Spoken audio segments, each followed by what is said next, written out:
Kalau cikgu garang macam singa macam mana? Alah, sekolah je pun. Aku kan ada.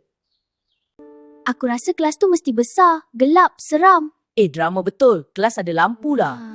Relax, aku ada. Kalau apa-apa jadi, aku settle. Last masalah yang kau settlekan pasal ayam Jira marah. Kenapa kaki aku rasa berat je? Sebab kau fikir banyak sangat. Sebab tu kau je takut nak masuk sekolah.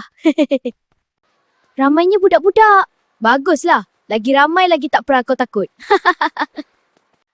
Tu cikgu ke nampak macam tegas? Tegas je. Cikgu Atika tu baik sebenarnya.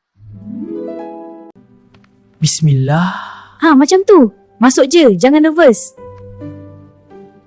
Nah, kita duduk sini. Tempat VIP. VIP apa? Meja biasa je.